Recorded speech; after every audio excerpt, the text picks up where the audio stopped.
नमस्कार, बहुत स्वागत है आपका इस खास कार्यक्रम एक मुलाकात में। और आज जो मुलाकात होने जा रही है, जिस शख्सियत के साथ होने जा रही है, वो बहुत नए हैं। उनका नाम ही नवीन है और नए नए काम करने के लिए भी जाने जाएंगे। कहते हैं साहित्य वही अच्छा होता है जो जनता के लिए हो, और उस साहित्य का क्या कहें जिसका नाम ही जनता से शुरू हो रहा है। जी हाँ, जनता स्टोर एक नई किताब है, एक नए लेखक ने लिखी है, लेकिन बातें वो सारी हैं जो पहले भी होती रही हैं, आज भी हो रही हैं और यकीन मानिए भविष्य में भी होती ही रहेंगी। ये ख़ास किताब मेरे हाथ में है। इस ख़ास किताब की खासियत बहुत सारी है। इस ख़ास किताब में बहुत नयापन भी है, वो सारी सच्चाई भी है जिसको हम रोज़ बरोज़ अपनी ज़िंदगी में देखते हैं। और ख़ासकर जो युवा तबका है, जो कॉलेज जाने वाला तबका है, वो तो हर रोज़ उसको महसूस करता है। इसके अलावा यहाँ कौन कौन सी खासियत है, यही जानने के लिए ख़ास मुलाकात, एक मुलाकात नवीन चौधरी के साथ।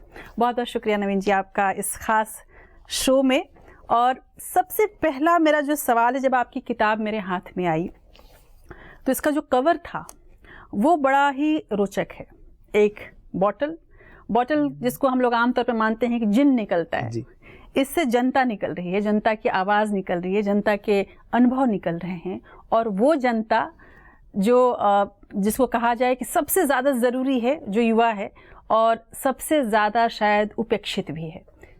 कहाँ से ये आइडिया आपने लिया इस तरह की किताब लिखने का? ये छात्र राजनीति जो है हमारे देश में बहुत ज़्यादा चर्चा इसके बारे में होती रही है। शुरू से ये छात्र आंदोलनों की वजह से बहुत सारे परिवर्तन हुए हैं जी। लेकिन अगर आप पिछले कुछ समय में देखें, 3-4-5 साल के अंदर छात्र राजनीति के ऊपर बहुत ज़्यादा चर्चा हुई है, बहुत से कारणों से।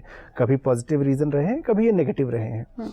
छात्र राजनीति को जो बाहर से देखते हैं उनको ऐसा महसूस नहीं होता कि इसके अंदर भी उतनी ही बड़ी राजनीति है जितनी कि मुख्यधारा की राजनीति में होती है। तो वो राजनीति मुझे लगा कहीं ना कहीं, एक छात्र नेता होने के नाते मैंने वो चीजें देखी थी बहुत करीब से। मुझे लगा कि उन कहानियों को सबके सामने आना जरूरी है, ये पता लगना ज्यादा जरूरी है कि छात्र राजनीति में दरअसल राजनीति किस हद तक घुसी हुई है और ये छात्रों के अलावा मुख्य धारा के लोग भी किस तरह से इसको पूरा कंट्रोल करते हैं। मैं यदि कहूँ तो उपन्यास के तौर पर ये आपका एक नया प्रयोग था जी। एक नई शुरुआत थी जिसको कहा जाए, पहला उपन्यास है आपका। आपको लगा नहीं कि बड़ा रिस्क है, आप जिस तरह के सब्जेक्ट को उठाने जा रहे हैं? आमतौर पर एक नया लेखक होता है, आप पारंपरिक रूप से देखें तो कोई एक अच्छी रूमानी कहानी ले सकता है जो बहुत जल्दी अपील कर दे, या फिर आजकल जो फैशन में है वो ये है कि आप कोई धार्मिक कहानी लीजिए और किसी धार्मिक कैरेक्टर को अलग तरीके से पेश कीजिए। पर आपने वो छुआ है जो बड़ा ही विवादास्पद है। तो ये डर नहीं लगा आपको कि ये सब्जेक्ट आप उठा रहे हैं, कहीं उसमें ऐसा ना हो कि तरह तरह के सवाल उठने लगें, कहीं ऐसा ना हो कि लोग ये कहें कि ऐसा तो नहीं होता है, मेरे साथ तो ऐसा नहीं होता है, क्योंकि ये पूरा सच्चाई का बयान है। कहीं कोई डर रहा आपको ये सब्जेक्ट छूने में? आपने दोनों बातें इनफैक्ट आपने ही कही है, मैं उसी को उठाता हूँ। पहला था कि रुमानी कहानी होनी चाहिए। जब यूथ की बात करते हैं, रुमानी कहानियां बहुत बिकती हैं। इतनी मार्केट में है इस तरह की बात। जो हम छात्र राजनीति की बात करना चाहते हैं, उन कहानियों के अंदर भी रोमानी कहानियां ही ज्यादा चली हैं। तो एक मुझे डर था कि कहीं मैं सिर्फ राजनीति की बातें कर रहा हूँ, क्या कोई पढ़ेगा या नहीं पढ़ेगा, ये एक डर था। दूसरा, जो मुझे हमेशा लगता है कि राइटर का काम सिर्फ कहानियां लिखना और एंटरटेन करना ही नहीं है। जाहिर सी बात है, मैं चाहता हूँ जब आप किताब पढ़ें तो आपको मजा आए, वो कोशिश हम राइटिंग में डाल सकते हैं। लेकिन कहीं ना कहीं जिस तरह मीडिया का काम है, वही एक राइटर का काम भी है। जो सच्चाई आप दिखाते हैं, आप हर रोज, आपके पास दिखाने का ऑप्शन है, आप हर रोज उसको मीडिया के जरिए दिखाते हैं। एक राइटर होने के नाते हम भी चीजों को ऑब्जर्व करते हैं और उस चीज को मैं किताब के जरिए आपके सामने लेके आना चाहता हूँ। तो राजनीति हमारी जीवन की सच्चाई है, हम चाहे से कितना ही दूर भाग जाए। ये एक ऐसा नशा है जिसको एक बार लग जाता है ना, वो दुनिया का कोई और नशा उसको नहीं चाहिए। बिल्कुल। तो उसका जो स्वाद है, वो स्वाद छात्र राजनेता से लेकर राजनेताओं को आता है, और आमजन जो है पान की दुकान से लेकर अपने बेडरूम तक इसकी डिस्कशन करते हैं। लेकिन जैसे ही हम बाहर आते हैं, हम इसके बारे में बात नहीं करना चाहते, या बहुत ज्यादा बात नहीं करते, या हल्के में बात करके रह जाते हैं। लेकिन राजनीति हमारे जीवन में घुसी हुई है, बेडरूम से लेकर पान की दुकान तक हर जगह। बिल्कुल। तो इसलिए मुझे लगा कि जो चीज हमारे जीवन का हिस्सा हर रोज है, उसकी बात क्यों न की जाए, क्यों न उसको ज्यादा अंदर से समझा जाए कि ये होता कैसे है। बिल्कुल। तो ये विचार के साथ का रिस्क ले लिया जाए एक बार। लेकिन ऐसे में वो जनता स्टोर है क्या, ये बहुत लोग जानना चाहेंगे कि एक तो नाम ही इसका इतना कैची, जनता स्टोर। आमतौर पर जैसे मैंने दिखाया अपने 2-3 दोस्तों को कि भाई ये बुक है और इसका आप तबसरा करें कि ये आखिर ये शीर्षक क्यों है। लोगों ने जो एक सहज तौर पे मुझे बोला कि शायद ये जनता की बात हो रही होगी इसमें, लेकिन आप मुझे बताइए, क्योंकि मुझे पता है जो आपसे एक बार बातचीत हुई थी कि जनता स्टोर की कहानी कुछ और ही है। वो जनता स्टोर की कहानी क्या है? जनता स्टोर जयपुर का बहुत ही फेमस मार्केट है। तो हर शहर में एक अड्डेबाजी होती है यूनिवर्सिटी के लड़कों की। जनता स्टोर यूनिवर्सिटी के पास है, वहाँ अड्डेबाजी होती है। तो एक तो ये वजह था कि यूनिवर्सिटी के पास है, लड़के इसको पहचानते हैं। जयपुर का पुराना मार्केट है। जनता स्टोर मार्केट का जो नाम जनता स्टोर पड़ा वो इसलिए पड़ा था कि जब वो मार्केट बना था सबसे पहली दुकान वहाँ जनता स्टोर के नाम से खुली और कुछ टाइम के बाद बंद हो गई। अच्छा। पर वो मार्केट आज भी जनता स्टोर के नाम से जाना जाता है। अच्छा, पूरा मार्केट ही जनता स्टोर के नाम से जाना जाता है। तो लोग जनता स्टोर पे जाके वहां जाके कहते हैं कि इस दुकान में जाना है, उस दुकान में जाना है। तो जनता स्टोर से जनता स्टोर गायब है, पर वो जनता स्टोर है। अब आप जनतंत्र का उदाहरण ले लीजिए।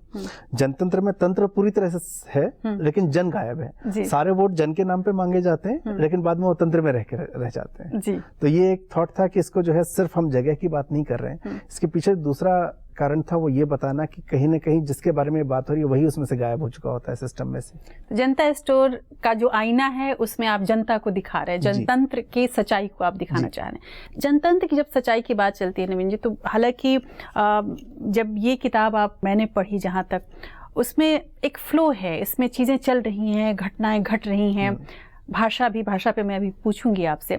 लेकिन एक बहुत बड़ा रिस्क ये होता है कि आप कहीं ना कहीं बहुत फिलोसफिकल हो जाते हैं, बहुत सियासी हो जाते हैं, एक तरफा आप शायद एक पक्ष की ओर हो जाते हैं। एक लेखक के तौर पर ये बहुत मुश्किल है अपने आप को बिल्कुल संतुलित रखना। वो मुश्किलात आपके सामने आई? आपको लगा कि कहीं आप बहुत ज़्यादा एक तरफ जा रहे हैं या किसी एक कैरेक्टर को बहुत उभारने की कोशिश में लग गए हैं? क्या ऐसी कोई मुश्किल आई आपके सामने? सच्चाई के साथ मैं जानना चाहूँगी। आइडियोलॉजी आजकल जो हमारा पूरा देश में जिस तरह से विमर्श है, आपको सब चाहते हैं आप एक साइड हो जाइए, या तो इस तरफ है या उस तरफ। बिल्कुल, हाँ। तो राइटिंग के टाइम में वो समस्या है कि जब आप कुछ लिख रहे हैं तो क्या आप जिन घटनाओं का जिक्र कर रहे हैं, क्या किसी एक के अगेंस्ट जा रहा है जी, या किसी दूसरे के अगेंस्ट जा रहा है। लेकिन कई घटनाओं को थोड़ा समय इसको लगा, क्योंकि मैंने कई बार रिवाइज किया जिन घटनाओं की हम चर्चा कर रहे हैं। इसमें एक रेप केस का जिक्र है जिसमें कि यूनिवर्सिटी में एक लड़की का रेप हुआ। 96 में उस रेप के बाद जिस तरह की चर्चाएं चलनी शुरू हुई, जिस तरह से राजनेताओं ने उस लड़की के कैरेक्टर पे क्वेश्चन उठाना शुरू किया और जाति की वजह से उसको सपोर्ट करना शुरू किया। 2017 या 18 में आप बेचू का केस देख लीजिए, वहां छेड़खानी में यही चीज भी थी। सो राजनीति नहीं चेंज हुई। उस समय कोई और पार्टी थी, इस समय कोई और पार्टी है। तो मुझे लगा कि मुझे आइडियोलॉजी को छोड़ के मुझे उन मुद्दों को उठाना चाहिए जिन मुद्दों के ऊपर हम परेशान होते हैं, लेकिन राजनेता अपनी राजनीति वैसे ही कर रहे हैं। तो वो जब एक बार थॉट क्लियर हो गया, उसके बाद ये समस्या का समाधान काफी हद तक होता चला गया। और शायद इस वजह से पात्र और काल तो बदले हैं, लेकिन परिस्थितियां वही हैं। जब आप बात कर रहे थे तो मैं सोच रही थी कि ये पॉलिटिकल सब्जेक्ट को चुनने के पीछे मैं जितना समझ रही हूँ आपको, ऐसा तो नहीं कि चूंकि आप बिहार से हैं और लोग कहते हैं कि हर बिहारी जिसको कहते हैं जन्मजात राजनीतिक होता है या कम से कम राजनीति का विश्लेषक तो जरूर होता है। क्या ये भी एक वजह रही कि आप चूंकि बिहार से हैं तो इसलिए वो रूमानियत से ज्यादा सच्चाई की जमीन पे खड़े हैं, इसलिए भी आपने ये सब्जेक्ट चुना है? आप कह सकते हैं, ये कहते हैं कि जीन्स में होता है आपके, तो ये हमारे जीन्स में शायद है। बिहार से मैं निकला, मैं राजस्थान में रह गया, 3 साल की उम्र में हम लोग वहां से निकल आए थे, तो शायद वो जीन्स में था।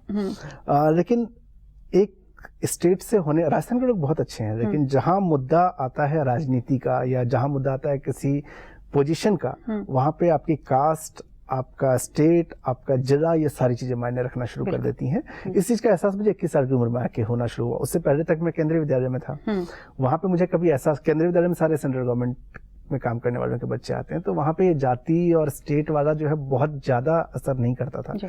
कॉलेज में आने के बाद मुझे वो एहसास होना शुरू हुआ, तो राजनीति को वहां से भी देखा। और कुछ आप जैसा आपने कहा कि हम बिहारी के खून में भी होता है वो जेनेटिक भी प्रॉब्लम है।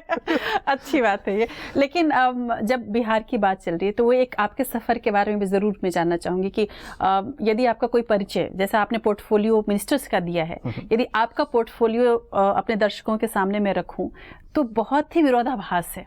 ये ठीक वैसा ही विरोधाभास है जैसे एक नए लेखक के तौर पर ये विरोधाभास माना जाए कि उसने रूमानियत या कोई और चीज़ नहीं चुनी और इस तरह का सब्जेक्ट चुन लिया। तो वो एक व्यक्ति जो कि इकोनॉमिक्स से पढ़ा लिखा, अर्थशास्त्र में पढ़ा लिखा, MBA कर चुका, काम भी कुछ इस तरह का है जिसमें कहीं कोई साहित्यिक बात तो कम से कम नहीं है, वो व्यक्ति साहित्य में आता है। ये जो जिसको कहा जिसका बीज कहाँ है, ये कहाँ से शुरू हुआ आपके दिमाग में, कैसे ये जहन में ताज़ा रहा कि नहीं मुझे लिखने पढ़ने में जाना है? यहाँ भी थोड़ा सा वो घर से शुरू होता है। तो मेरे फादर जो हैं प्रोफेसर हैं संस्कृत के, और उनकी 21 किताबें हैं। अरे वाह। तो उनका काफी व्याकरण में उनका काफी अच्छा नाम है, प्रोफेसर रघुनाथ चौधरी का। तो एक कहीं ना कहीं वो घर के अंदर वो एनवायरनमेंट था पढ़ने लिखने वाला, लेकिन वो पढ़ाई लिखाई का ज्यादा था। तो हंसी मजाक में मैं कई बार कहता हूँ कि पापा जो है डांट, मुझे पापा के मुकाबले मैं पढ़ने में अच्छा नहीं था उस हिसाब से, लेकिन मुझे डांट पड़ा करती थी, शैतानियां भी काफी करी हैं। तो वो कहानियां पापा को सुनाता रहता था, करे नहीं पापा ऐसा हो नहीं वैसा हुआ था। तो वो जो कहानियां सुनानी शुरू करी तो मैंने कहा कहानियां ठीक सुना सकते हैं अपन, तो हम कहानी लिख देते। तो वहां पे फिर मेरे पास कहानी भी थी, मेरे पास पात्र भी थे, थोड़ा सा पढ़ने का शौक बहुत ज्यादा नहीं, लेकिन पढ़ने का है शौक। तो जब मैं पढ़ता रहा तो मुझे थोड़ा सा उससे भी अंदाजा पढ़ने का, जब आप नए लेखकों की बात कर रही थी तो थोड़ा सा डेविएट यहाँ होता हूँ कि नए राइटर जो भी आना चाहते हैं उनको पढ़ने की आदत जरूर डालनी चाहिए। बिल्कुल। जब मैंने पढ़ना शुरू किया तो मुझे बहुत सी चीजें समझ में आई कि कैसे चीजों को प्रेजेंट किया जाता है और वो चीजें रीडर के दिमाग में बैठती कैसे हैं। इसीलिए जब मैंने एक एक चीज को, जब जयपुर की बात कर रहा हूँ तो बिहार में बैठे स्टूडेंट को या लखनऊ में बैठे किसी विद्यार्थी को या किसी भी पाठक को ये समझ में तो आए कि उस कॉलेज के अंदर कुर्सियां कैसी थी या उस कॉलेज में प्रिंसिपल कैसे दिखते थे। उन डिस्क्रिप्शंस का ध्यान देना, वो कहीं ना कहीं पढ़ने की वजह से मुझे चीजें समझ में आनी शुरू हुई और उसको मैंने डिस्क्राइब किया। अगर इस किताब की सब ऐसा कोई चैप्टर जो आपके दिमाग में भी आ रहा हो, मैं आपको एक किताब देती हूँ जो आप हमें पढ़ के बताएं कि ये इससे कम से कम दर्शकों को ये समझ में आएगा कि ये कौन सी भाषा है। जब तक ये किताब नहीं भी पढ़ेंगे तब तक उनके पास ही पहुंच जाएगी, कि ऐसा कोई भी जो आप पढ़ के सुनाना चाहें। तो ये घटना 23 दिसंबर 1999 रात 11:50 की है। ये क्यों रखा है आपने? ये एक नई परंपरा सी मुझे लगी कि जैसे आपने टाइमलाइन दिया है, जिसको हम लोग अपने टेलीविजन की भाषा में कहते हैं कि टाइमलाइन है, कि ये घटना तब हुई, उसके बाद उसका डिस्क्रिप्शन है, फिर तारीख है, चैप्टर है। क्या ये सहज बनाने के लिए, या जो नई ये पॉलिटिक्स में टाइमिंग का बड़ा रोल है जी। कई बार कई चीजें पॉलिटिक्स में होती हैं क्योंकि वो प्लानिंग से होती हैं, कई बार आपने प्लान नहीं किया होता, टाइमिंग ऐसी बैठ जाती है कि आपको लगता है बस अब यही है। तो ये भी उसी का एक तरह से एक आईना है कि जो कुछ घटना हो रही है वो आंखों देखी हो रही है और ये हुई है, एक ऑथेंटिक उसमें प्रमाण मिलता है उसमें। ये इसलिए भी जैसे इस दिन की बात करें तो 11:50 पे जो घटना हो रही है ये मीडिया में कवर होनी है। अच्छा। अब ये छोटी छोटी चीजें थी जो शायद एकदम से ध्यान ना आए, लेकिन जो मीडिया में वो समझ पाएंगे। 11:50 पे होने वाली घटना पुलिस तक पहुंचते पहुंचते 12 साढ़े 12 बजती है। प्रेस में अखबार जाने की तैयारी है। उस समय में इस घटना को मीडिया भी किस तरह से कवर करेगा, ये सारी चीजें छोटी छोटी हैं। शायद वो भी एक रीजन रहा कि मुझे लगा टाइमिंग और सबको यहाँ रखना चाहिए। गाड़ी जनता स्टोर पे ले लो, बंद हो गया होगा, अबे ले तो। जयपुर के बापू नगर में जनता स्टोर एक मार्केट है।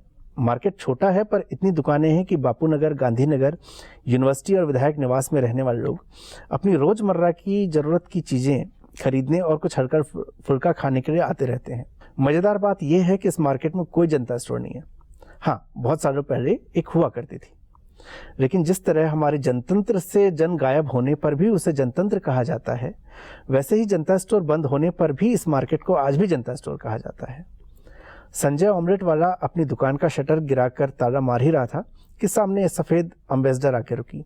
ये उस समय 10 ऑमलेट बना करते थे। मैंने इसमें लिखा है कम से कम 10 तरह के ऑमलेट बना सकने वाले जनता स्टोर। अच्छा। आज की तारीख में ये 97 टाइप के ऑमलेट बनाते हैं। अच्छा, अरे वाह।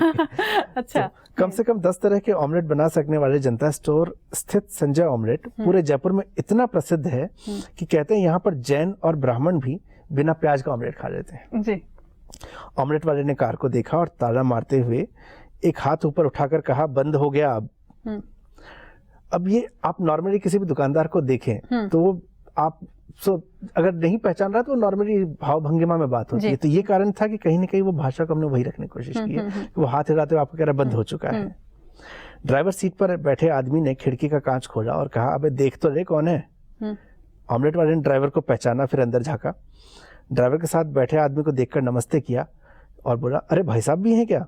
फिर थोड़ा हिचकिचाते हुए बोला, बहुत देर हो गई है भाई साहब, अब तो सब बंद कर दिया है। अरे देर का हूँ ये यार, रोज थोड़ी आते तेरे पास, खोल ले वापस, ड्राइवर की सीट पे बैठे आदमी ने कहा। तो यहाँ पे जो उसका पावर है वो सेंटेंस में ही छोटे से में आ जाता है। बिल्कुल बिल्कुल। जो किसी भी यूनिवर्सिटी में आप देख लेंगे कि अरे भैया आए हैं चाय बनाओ बे, तो वो वाला सीन है। 10 मिनट में तो तारीख भी बदल जाएगी भाई साहब, अब तो प्याज टमाटर भी खत्म हो गए। ड्राइवर के बगल वाला आदमी जो चुप था मुस्कुराया और बोला, संजय भाई हम तारीख बदलने ही निकले हैं, तो बिना प्याज टमाटर का ऑमलेट बना के बस पैक कर दो, कल की तारीख में तुम्हारा नाम भी दर्ज हो जाएगा। दुकान फिर खुली, ऑमलेट पैक हुआ, कार जवाहरलाल नेहरू मार्ग पर निकल पड़ी। जवाहरलाल नेहरू मार्ग जयपुर की सबसे अच्छी और चहल पहल वाली सड़कों में से एक है। इसके एक तरफ यूनिवर्सिटी है तो दूसरी तरफ गौरव टावर। चहल पहल वाली यह सड़क रात की वजह से एकदम खाली थी, तो ड्राइवर ने एक्सीलेटर पर पैरों का दबाव बढ़ा दिया। जवाहरलाल नेहरू मार्ग के आगे एक स्मृति वन है जहां लोग अपनों की याद में पेड़ लगाया करते हैं। अब यह जगह एक अखबार वालों ने ले ली है, तो वहां काफी सुंदर बन गया है, लेकिन उन दिनों में ये असल में वन ही था। स्मृति वन के गेट के पास कोने में एक यामाहा RX 100 ऐसे खड़ी थी कि किसी की नजर न पड़े। यामाहा के बगल में झाड़ियों में बैठे 2 लोगों में से एक के हाथ में ओल्ड मोंक का पौवा था।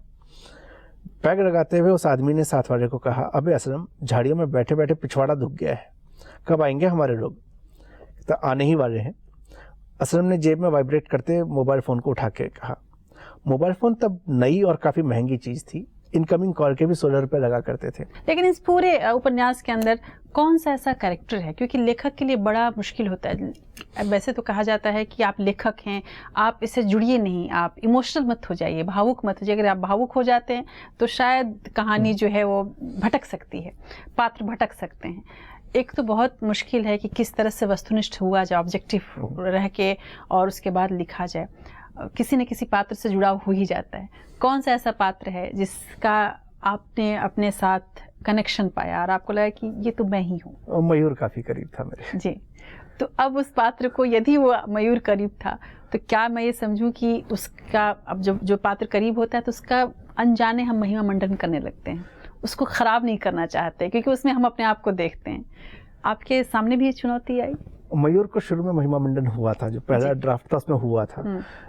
उसको खुद पढ़ने के बाद, और मेरी वाइफ भी पढ़ा करती थी, तो हमें लगा कि ये हम ज्यादा कर रहे हैं। मयूर का रोल यहाँ पे कहानी बताना है, कहानी का पात्र है वो। यहाँ पे मैं मयूर को हीरो बनाने नहीं आया था, मैं आपको वो घटनाएं बताने आया था। तो जब ये रियलाइज मुझे हुआ तो मुझे लगा कि नहीं, मयूर को बताना है कैसा है, लेकिन मयूर एक कैरेक्टर ही है, तो उस कैरेक्टर के अंदर जो चेंजेस हो सकते हैं, जैसा मैं आज से 20 साल पहले था वैसा आज नहीं हूँ। तो मयूर जिस दिन कॉलेज में एडमिशन लिया था उस दिन जितना सीधा था, जरूरी नहीं है कि वो आगे भी रहे, या हो सकता है कि आगे वो उससे ज्यादा और इमोशनल हो जाए, वो किसी भी डायरेक्शन में जा सकता है। तो वो एक ह्यूमन एंगल जो उसका चेंज होता है टाइम के साथ। आप वो कहानी में देखेंगे फर्स्ट ईयर में वो किस तरह का था, सेकेंड ईयर में कैसे चेंज हुआ, चुनाव हारने के बाद वो किस तरह से चेंज हुआ, वो सारी चीजें चेंजेस आने के साथ उसको नेचुरली हमने जाने दिया है।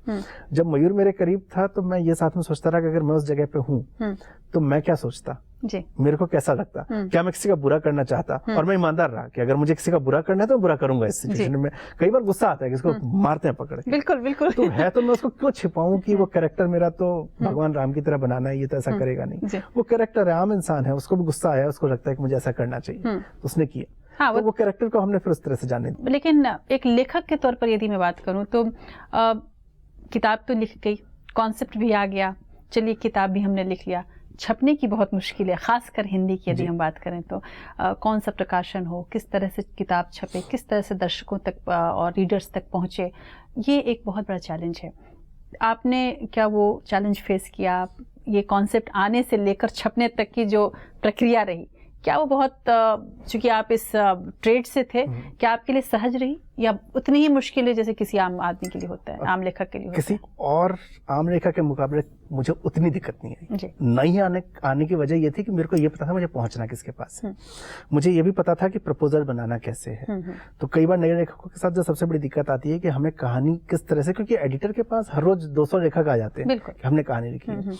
अब वो 200 को पढ़ेंगे और तय करेंगे, उनके लिए मुश्किल काम है। तो आपको वो जो एक पैराग्राफ में अपना सिनॉप्सिस समझाना है, वो समझाना जरूरी है। तो इस ट्रेड में होने की वजह से वो पढ़ते पढ़ते मुझे समझ में आ चुका था प्रपोजल कैसे बनते हैं।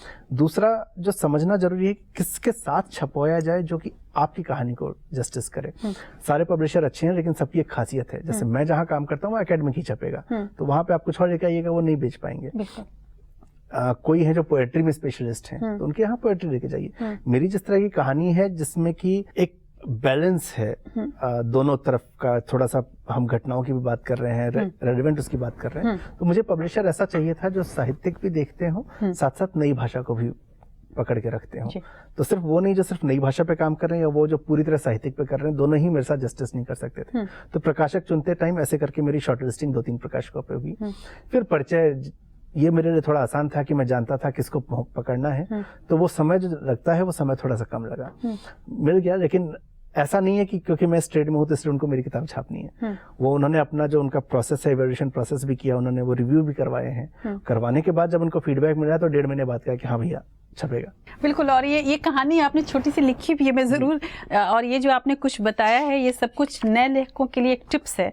और ये जो नवीन जी ने बताया कि किस तरह से उन्होंने चुना, ये बड़ी इंटरेस्टिंग है। और यहाँ इसका बयान भी उन्होंने कुछ यूं ही दर्ज किया है जो आपको एक तरह से हमारे दर्शकों को ये बता पाएगी कि इस उपन्यास की भाषा कैसी है।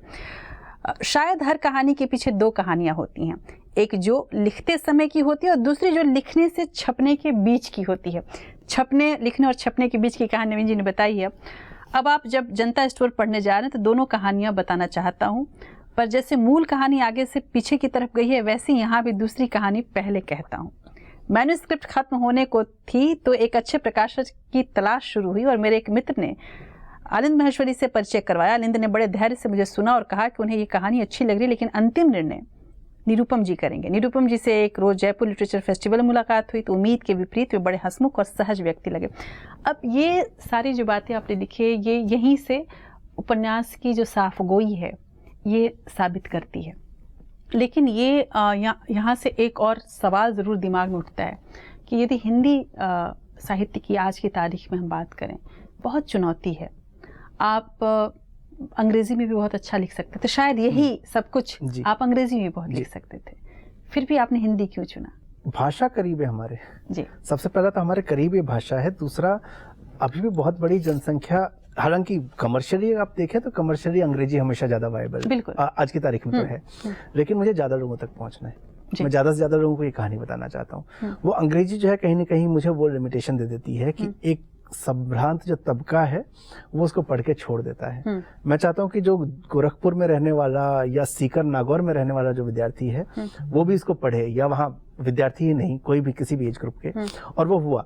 एक विद्यार्थी का मेरे पास फेसबुक पे मैसेज आता रहा कि भाई साहब मैंने आपकी बुक ऑर्डर की है, अभी तक मेरे पास आई नहीं है, मैं कहीं, और वो 60 किलोमीटर अपने गांव से आना था उसको ये बुक लेने के लिए। उसने नागौर में किसी दुकान का एड्रेस दिया था जहाँ ये किताब उसको पहुंचेगी और अपने गाँव से 60 किलोमीटर ट्रेवल करेगा तब किताब लेके जाएगा। तो ये मुझे लगता है कि अगर मैंने अंग्रेजी में किया होता ना तो ये नहीं हो पाता, तो ये इम्पैक्ट नहीं हो पाता। आपकी अपनी पसंद क्या है ये जरूर मैं जानना चाहिए। जब आप ये जैसे एक होता है ना कि बातचीत करते हुए आपने बताया आपका ब्लॉग पढ़िए, उसमें ह्यूमर है, उसमें लाइट चीजें हैं, अगर वो सब कुछ कोई पढ़े तो ऐसा लगता है कि बहुत गंभीर बात निकल के सामने नहीं आएगी, बहुत हल्के फुल्की हंसाने वाली बात आएगी। लेकिन जब उपन्यास आता है तो बहुत गंभीर होता है। तो ये विरोधाभास इतने सारे, सेल्स एंड मार्केटिंग के आप हैं, लिखते साहित्य हैं, आप अंग्रेजी उसमें ट्रेड में काम करते हैं, हिंदी में लिखते हैं, ये विरोधाभास, ये कंट्राडिक्शंस इतने सारे, और उन सबको मेंटेन करके चलना एक बहुत बड़ी चुनौती है। कैसे करते हैं आप ये सब? हमारा देश ही ऐसा है, हम बचपन से ऐसे। मैं एक छोटा सा पार्ट इसमें पढ़ के आपको उसके बारे में बताना चाहूंगा। खिड़की की तरफ आ गया था जहाँ से पूरा कमरा दिखता था। दाईं तरफ, दरवाजे के दाईं तरफ एक अलमारी थी जो उस बिस्तर के सामने पड़ती थी जिस पर राजेंद्र चौधरी बैठा हुआ था। अलमारी के 2 पल्लों वाला लकड़ी का दरवाजा हरे रंग से पुता हुआ था। उस हरे अलमारी के एक पल्ले पर पामेला एंडरसन की आधी नंगी तस्वीर थी तो दूसरी पर ममता कुलकर्णी की। दरवाजे के बाईं ओर रामबीर के बिस्तर के सामने एक टेबल और कुर्सी थी। टेबल पर स्टैटिस्टिक्स की किताब और शेक्सपियर की अ मिडनाइट समर ड्रीम रखी हुई थी। अजीब था, दोनों लड़कों के कमरे में एक ही टेबल कुर्सी थी और इस चीज की शिकायत किसी ने भी नहीं की। टेबल से 2 फुट ऊपर हनुमान जी का फोटो था। जाट हनुमान जी की पूजा करते हैं। रामबीर के पलंग के बगल में दीवार पर स्वामी विवेकानंद का एक पोस्टर लगा हुआ था जिसपे लिखा था, उठो जागो और तब तक नहीं रुको जब तक लक्ष्य की प्राप्ति न हो जाए। वहीं दूसरी ओर बिस्तर के सामने दीवार पर स्वामी विवेकानंद के पोस्टर से कम दुगुना बड़ा ब्रूस ली का मुक्का ताने हुए पोस्टर लगा हुआ था। कमरा छोटा सा हिंदुस्तान था, अंतर विरोध और विविधता से भरा हुआ। जहाँ एक तरफ ब्रह्मचारी हनुमान जी का मुकाबला पामेला और ममता से था, तो स्वामी विवेकानंद के विचारों का मुकाबला ब्रूस ली के मुक्के से था। तो ये हम लोग शुरू से इसी एनवायरनमेंट में बड़े हुए हैं। ये विरोधाभास ही रहा है और यही इसकी खूबसूरती है जी। लेकिन विरोधाभास की जब आप बात कर रहे हो, शादीशुदा हैं आप जी, बहुत विरोध होता है घर वाली से भी, और उसके लिए बड़ा सपोर्ट की जरूरत पड़ती है जब आप साहित्य लिखते हैं। क्या ये सवाल कभी आपकी पत्नी उठाई, कहाँ इन सब चक्करों में पड़ रहे हो, क्या मिलेगा, इससे अच्छा कमा खा रहे हो, कुछ और कर लो? उसने मुझे बहुत सपोर्ट किया। उसको हमेशा ये लगा कि तुम कुछ डिफरेंट करना चाहते हो तो करो। उसमें शुरू में वो हमारी तो अरेंज मैरिज थी, तो समझने में जो होता है, एक चुपके चुपके मूवी में था कि पति के गुण धीरे धीरे पता लगने चाहिए, धर्मेंद्र का डायलॉग था। तो वैसा ही हुआ। तो शुरू में जब शादी हुई तब तक तो ऐसा कुछ राइटिंग का बहुत ज्यादा था नहीं, छोटा मोटा लिखा करता था। धीरे धीरे जब उसको समझ में आने लगा, उसको लगा कि अच्छा है। उसको कई जानने वालों ने बताया कि ये आर्टिकल पढ़ बहुत अच्छा है, तो उसको पता चला ये मेरे ही पति का आर्टिकल मुझे ही पढ़ाया जा रहा है। तो वहां से उसको फील हुआ कि नहीं, पति इतना भी बेकार नहीं है, मेरा कुछ काम की चीजें लिखता होगा। तो वहां से फिर उसने मुझे बड़ा सपोर्ट किया। जब लिखने का आइडिया आया था, मैं ढीला पड़ जाता था, वो मुझे धक्का मारती थी इसको पूरा करो तुम, और वो धक्का नहीं मारती तो मैं 2 साल में खत्म नहीं कर पाता इसको। तो ये कहा जाए तो सही अर्थों में अर्धांगिनी है जी। बहुत बहुत शुक्रिया नवीन भाई हमसे बातचीत करने के लिए। और जैसा कि नवीन जी ने कहा कि यदि आप कालजयी होना चाहते हैं, यदि आप ये चाहते हैं कि समय से भी ऊपर आप हो जाएं, तो आप समय से जुड़े रहिए, पुराने से लेकर नए तक और आने वाले भविष्य तक। चाहे आप राजनीति में हो, चाहे आप किसी भी क्षेत्र में हो, जब तक आप ज़मीन से जुड़े हैं, वक्त के साथ चलते हैं, वक्त के साथ बदलते हैं, तब तक आप वो बनते हैं जिसकी कल्पना किसी भी व्यक्ति के अंदर होती है। सफलता की कल्पना, ऊंचाई पर पहुंचने की कल्पना, लोगों के दिलों में बसे रहने की कल्पना और हमेशा याद रहने की कल्पना। जनता स्टोर की जो किताब है, ये कालजयी कही जा सकती है। पुराना भी इसने देखा है, नया देख रही है और आने वाले भविष्य के संकेत दे रही है। तो जनता स्टोर में आज बस इतना ही। एक मुलाकात में नवीन जी के साथ, ये खास मुलाकात आपने देखी हमारे साथ। जुड़े रहिए आप एफएन से। नमस्कार और पढ़ते रहिए जनता स्टोर।